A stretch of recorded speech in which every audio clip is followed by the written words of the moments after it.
আলাইকুম। প্রিয় দেশবাসী, বর্তমানে বাংলাদেশে যা চলছে এভাবে চলতে পারে না। প্রতিটি মানুষের অধিকার নিয়ে কথা বলতে পারে।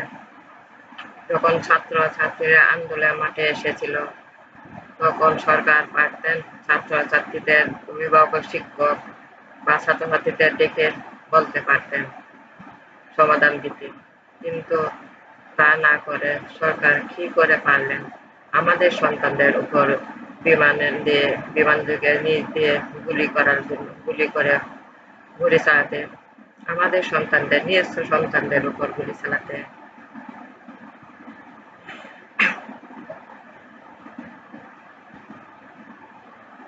গুলি গুলি চালাতেন। কিন্তু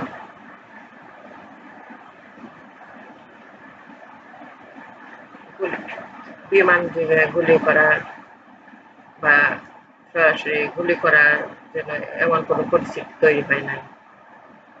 ছাত্র-ছাত্রীরা ওরা অধিকার নিয়ে কথা বলতে এসেছিলেন। ওরা তো সবার অধিকার নিয়ে কথা বলার অধিকার আছে। আমাদের এই দেশ স্বাধীন, এই বাংলাদেশ, এখানে সবাই কথা বলার অধিকার আছে। পুলিশ পুলিশ জনগণের রক্ষার্থে কাজ করবে। বিজিবিরা বাংলাদেশের দেশের বর্ডার রক্ষা করার জন্য থাকবেন। আর্মিরা দেশ রক্ষার কাজে থাকবেন, দেশকে রক্ষা করার জন্য। কিন্তু সাধারণ আমার নিজস্ব ছাত্রছাত্রীরা নিজের অধিকারের জন্য আন্দোলন করতে এসে এখন কত লোক মারা গেল, কত লোক হাসপাতালে গুলি খেয়ে আহত হয়ে আছে, কত লোক জেলে আছে। আপনারা সরকারের উদ্দেশ্যে আমি বলবো, আপনারা কি করে পারলেন আমাদের এই সন্তানদেরকে মেরে ফেলতে? আমাদের এই নিজস্ব সন্তানদের উপর কি করে পারলেন গুলি চালাতে? আপনি তো পারতেন। আপনি তো দেশের মা, আপনি তো দেশের প্রধানমন্ত্রী ছিলেন, দেশের মা ছিলেন। আপনি কার উপর গুলি চালাতে বললেন? যারা গুলি চালিয়েছে তাদের সন্তান স্কুল কলেজে পড়তেছে, তারাও তো এদেশের মানুষ। ছাত্র-ছাত্রী এত অযৌক্তিক কোনো দাবি করে নাই। সংবিধান অনুযায়ী ওরা দাবি করেছিল, অত কোনো অন্যায় করে নাই। আপনারা কি করে পারলেন আমাদের এই ছাত্র-ছাত্রীদের বুকে গুলি চালাতে?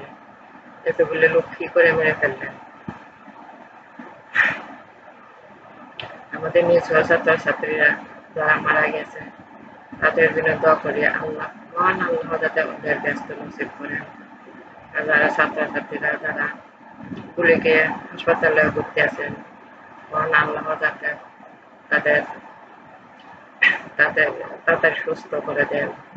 যারা জেলবন্দি আছেন তাদের সরকারের কিছু বলবো তাদেরকে ছেড়ে দেওয়ার জন্য।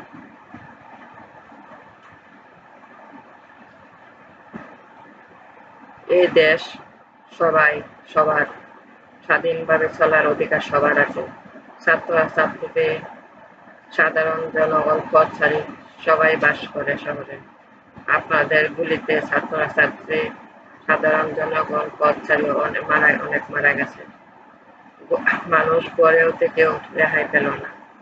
ঘরের ছাদেও গুলি করে হত্যা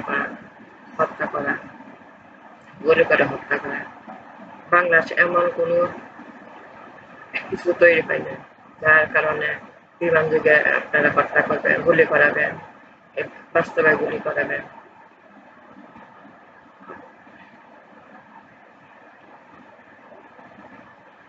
আপনারা তো মানবাধিকার লঙ্ঘন করছেন। স্বাধীন দেশে ছাত্র-ছাত্রীরা আগামী দিনের ভবিষ্যৎ। একটি সন্তান লালন পালন করতে মা-বাবার অনেক কষ্ট করতে হয়। শিক্ষা প্রতিষ্ঠানের সন্তানদের পাঠা শিক্ষার জন্য গুলি করে মারার জন্য নয়। ছাত্রছাত্রীদের কি করে গুলি করে মেরে ফেললেন? অনেক ছাত্রছাত্রীরা গুলি খেয়ে হাসপাতালে ভর্তি আছেন, অনেক ছাত্রছাত্রী জেলখানায় বন্দী আছেন। কেন আপনারা মানবাধিকার লঙ্ঘন করছেন? গণতন্ত্র দেশ চালাতে হলে জনগণ নিয়ে একসাথে চালাতে হবে, কারণ জনগণের ভোট দেয়, জনগণের ভোট দেয়। দেশের মানুষকে ভালোবাসুন, দেশকে ভালোবাসুন।